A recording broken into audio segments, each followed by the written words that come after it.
Halo semua, selamat datang kembali di Wihartono Media. Video ini adalah lanjutan dari video sebelumnya yang membahas tentang analisis rangkaian seri paralel pada arus listrik dinamis.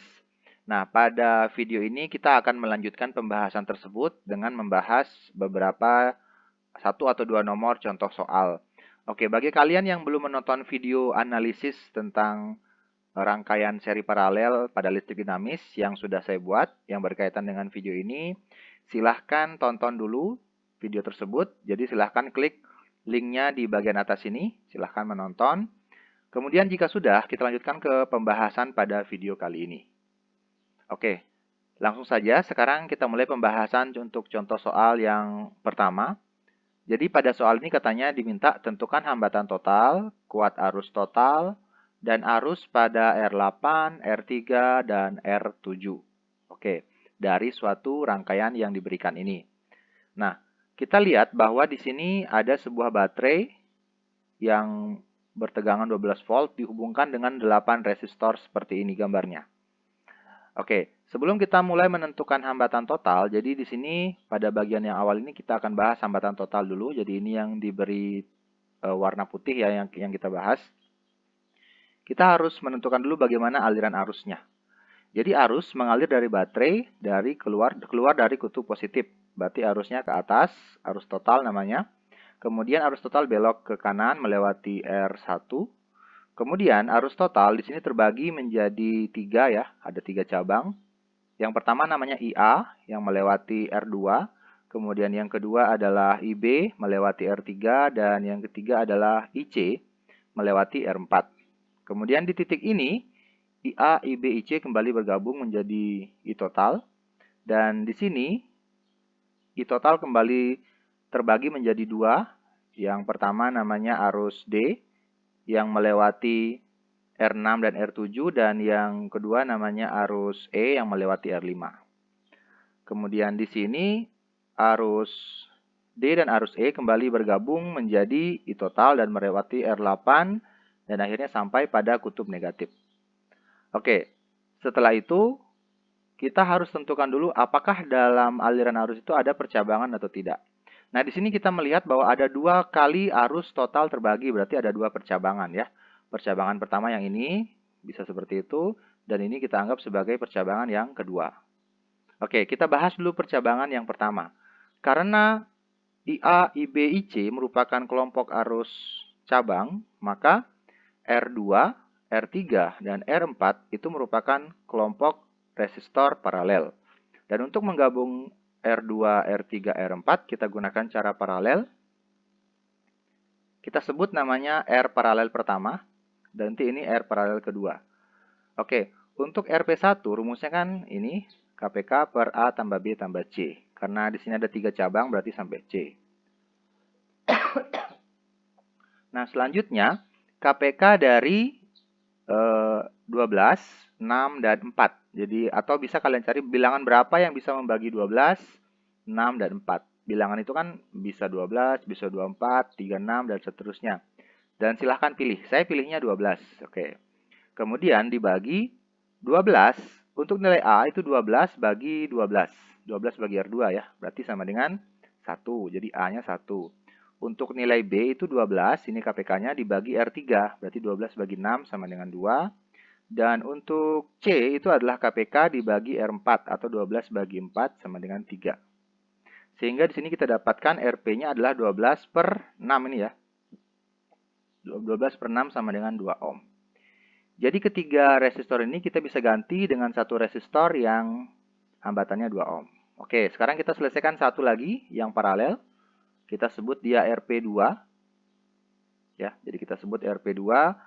Nah, karena arus D dan arus E merupakan pasangan resistor paralel, karena arus D dan arus E merupakan kelompok arus cabang, maksudnya begitu, sehingga R67 itu dan R5 itu merupakan pasangan resistor yang paralel. Jadi R67 itu gabungan. Nah, untuk menggabung R6 dan R7, kita lihat di sini R6 dilewati arus D. R7 juga dilewati arus D, berarti untuk menggabung ini kita tinggal tambah saja. Berarti nanti R67 hasilnya adalah 2 ya. Dan yang paralel adalah R67 dengan R5. Oke, sehingga untuk RP2 di sini A tambah B saja karena 2 cabang saja. Nah, KPK dari 2 dan 2. Tadi kan R67 2. Itu kan bilangan berapa yang bisa membagi 2 dan 2. Berarti bilangan 2 itu sendiri bisa bagi. Oke, untuk nilai A adalah 2 ini, KPK, bagi R5. Berarti 2 bagi 2, 1. Untuk B itu adalah KPK dibagi dengan R67. Berarti 2 juga ya. Berarti 2 bagi 2, 1 juga. Sehingga di sini RP2-nya itu adalah 2 bagi 2. Ini kan 2 dibagi dengan, ini 2 ya. Berarti 1 ohm. Oke, inilah RP2 atau R6, R7, R5. Kita bisa ganti dengan 1R, yaitu RP2 yang bernilai 1 ohm.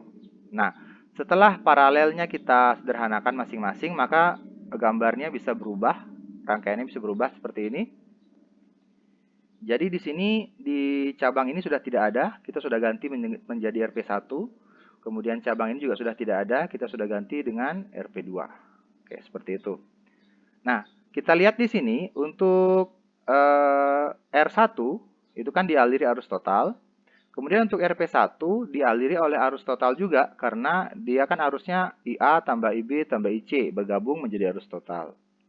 Begitu juga RP2, itu juga dialiri oleh arus total, karena kan awalnya dia ID tambah IE, yang juga merupakan arus total kalau digabung. Kemudian R8 juga dialiri oleh arus total. Nah, keempat resistor ini bisa kita gabung lagi, karena semuanya dialiri oleh arus yang sama, yaitu arus total, maka dia terangkai secara seri. Jadi, di sini untuk keempatnya ini kita gabung menggunakan cara seri, sebut saja namanya RS gitu ya. Oke, tinggal ditambahkan kalau untuk menggabung yang seri berarti R1, tambah RP1, tambah RP2, tambah R8. Sehingga di sini RS-nya tinggal dimasukkan angkanya. R1-nya adalah 1 ini.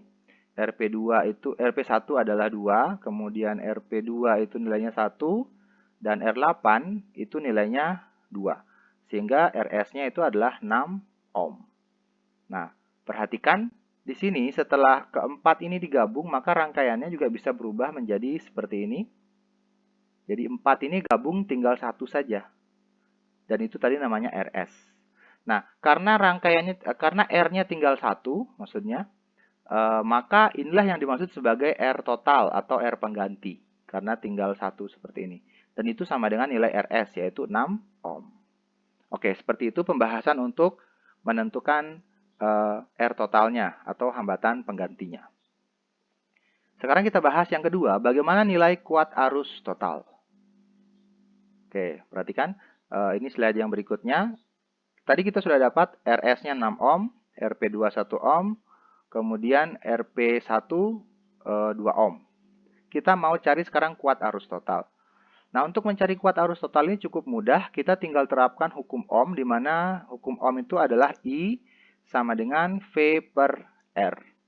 Nah, karena yang kita mau cari adalah arus total, maka di sini V-nya harus V total, R-nya juga harus R total. Nah, V total itu adalah tegangan baterai.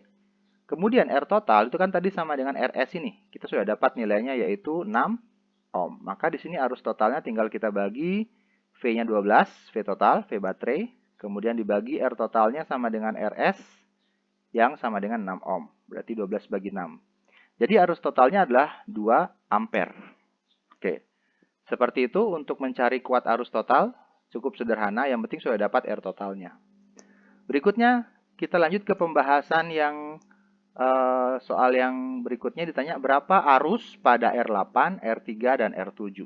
Oke, kita cek. Nah, oke, ini slide selanjutnya. Kita akan membahas berapa arus pada R8, R3, R7. Oke, ini R8, ini dia. Kemudian ini R3. Kemudian ini R7. Jadi berapa arus yang melewati rangkaian RR tersebut maksudnya. Oke, tadi kita sudah dapat ini RS, I total, RP2, RP1. Nah, yang pertama kita mau cari R8 dulu. Kita lihat R8 itu dialiri oleh arus apa namanya? Ternyata dari sini kita lihat R8 yang nilainya 1 ohm ini dialiri oleh arus total. Berarti arus total kan tadi sama dengan 2 ampere. Berarti arus pada R8 itu sama dengan arus total yang nilainya adalah 2 ampere. Kita tidak perlu menghitung lagi karena kita sudah dapatkan sebelumnya. Jadi untuk yang ini sudah terjawab. Jadi arus pada R8 itu adalah sama dengan arus total yang nilainya 2 ampere. Berikutnya kita cari arus pada R3. Kita lihat R3 mana? Ini ya. Jadi R3 itu ada pada percabangan yang pertama atau pada RP1. Nah, ini yang biasanya jarang dibahaskan kalau misalkan kalian membahas soal tentang rangkaian seri paralel. Jadi konsep ini biasanya jarang dibahaskan, jadi kadang dia terlupakan. Pakai konsep apa yang paling efektif mendapatkan arus pada R3? Oh iya, perhatikan. Arus pada R3 tadi kita sudah namai adalah IB, ya. Jadi arus pada R3 adalah IB dan yang kita cari berarti nilai IB ini berapa. Oke, karena dia ada pada RP1, berarti nanti kita manfaatkan yang berkaitan dengan RP1. Kita pakai konsep ini. Anggap saja cabang yang ini, tegangan, kita pakai konsep tegangan ya pada rangkaian paralel. Oke, pada cabang ini mengalir arus IB. Kita sebut saja tegangannya namanya VB. Jadi pada rangkaian paralel, tegangan di cabang tengah itu akan sama dengan tegangan paralel totalnya yang R1 ini. Oke, jadi sekali lagi, tegangan pada cabang tengah itu sama dengan tegangan pada paralel 1. Paralel yang pertama. Nah, untuk rumus tegangan kita gunakan rumus hukum Ohm. Kan tadi I sama dengan V per R. Berarti kalau kita cari V itu sama dengan I kali R. Nah, tegangan pada cabang yang B ini itu kan I dikali R. Berarti I-nya adalah arus B, R-nya adalah R3. Ya. Karena pada cabang B ini arusnya namanya arus B, R-nya namanya R3. Seperti itu. Itu sama dengan tegangan pada paralel 1. Berarti tegangan dari sini sampai sini. Nah, untuk mencari tegangan paralel juga begitu. I dikali R. Kita lihat mana RP1 ya. Ini dia. Ini kan gabungan dari paralel 1 ya. Atau yang ini semuanya. Pada paralel 1, arus yang mengalir adalah arus total. Maka I-nya pakai I total. Dan hambatan pada paralel 1 itu adalah RP1. Berarti R-nya adalah RP1. Oke, sekarang kita tinggal substitusi angka-angkanya. IB yang dicari, R3 itu adalah 6. Ini R3. Sama dengan arus total. Tadi kita sudah dapat nilainya 2 ya. Berarti I totalnya ini 2. RP1. RP1 juga kita sudah dapat nilainya tadi 2. Berarti RP1 kali 2. Oke, berarti ini kan IB sama dengan 2 kali 2, 4 ya. 4 per 6. Atau IB kalau kita sederhanakan jadinya 2 per 3 ampere. Jadi 4 per 6 atau 2 per 3. Oke, jadi arus yang mengalir pada R3 itu adalah IB. Nilainya adalah 2 per 3 ampere. Oke, begitu ya. Oke, masih ada satu lagi pertanyaan. Berapa arus pada R7? Kita cari mana R7. Oke, ini dia. R7 itu adalah terletak di paralel kedua. Oke, kita pakai konsep yang sama dengan yang ini. Jadi, R7 itu dialiri oleh arus D. Kita anggap ini cabang D namanya. Kemudian pasangannya yang ini, cabang E.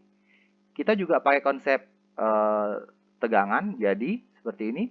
Tegangan pada ujung-ujung D, ujung-ujung cabang D, itu sama dengan tegangan pada paralel yang kedua. Jadi, ini paralel yang kedua maksudnya. Bukan paralel yang ini lagi, jadi paralel yang ini. Jadi tegangan pada cabang D ini sama dengan tegangan pada paralel yang kedua ini. Oke. Bagaimana mencari V? Ya, kita pakai konsep yang sama, I kali R. Nah, karena tegangan pada cabang D, maka arusnya namanya arus D. Kemudian R yang ada di sini itu kan ada 2, R6 dan R7. Ini kita harus gabung. Berarti di sini R-nya adalah R67. Sama dengan ini V paralel kedua ya. Kita lihat mana RP2. Ini dia. Jadi pada paralel yang kedua, arus yang mengalir adalah arus total. Maka I yang kita gunakan I total. Kemudian R pada paralel 2 itu gabungannya namanya RP2. Maka R-nya adalah RP2. Jadi tetap sama I kali R, ini I kali R, cuman I yang mana, R yang mana itu menyesuaikan dengan tegangan yang dimaksud.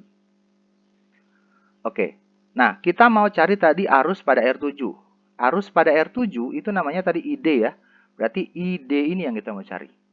Jadi ID kita mau cari, R67 tadi kan gabungannya. Ini ya, 1 tambah 1, karena dia dilewati oleh arus yang sama.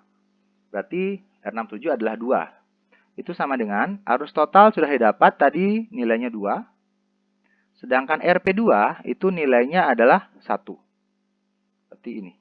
Jadi arus yang mengalir pada R7 atau arus D atau ID itu sama dengan ini kan 2 kali 1, 2. 2 bagi 2, 1. Berarti arus yang D ya, sorry. Ini ada kesalahan pengetikan, ini harusnya arus D bukan arus B. Jadi arus D itu adalah 1 ampere. Jadi arus yang mengalir pada R7 yaitu ID itu adalah 1 ampere. Sekali lagi ini ada kesalahan pengetikan, arusnya namanya arus D. Oke. Nah, jadi kita sudah dapat semua apa yang dibutuhkan, apa yang ditanyakan pada soal-soal ini. Jika ada pertanyaan, silahkan tuliskan di kolom komentar. Saya akan jawab langsung pertanyaan kalian agar pemahaman kalian lebih utuh. Oke, untuk video kali ini kita cukup bahas satu soal saja karena durasinya waktunya sudah cukup lama dan saya rasa sudah mewakili pemahaman kalian yang perlu dipertanyakan. Oke, sampai ketemu pada video berikutnya. Jadi masih akan ada lanjutan dari ini, jadi soal nomor 2-nya. Silahkan ditonton soal nomor 2-nya dan jangan lupa like, comment, subscribe dan jangan lupa nyalakan lonceng notifikasinya agar kalian tidak kehilangan notifikasi atau tidak ketinggalan update video dari channel ini. Oke, sampai ketemu pada soal nomor 2.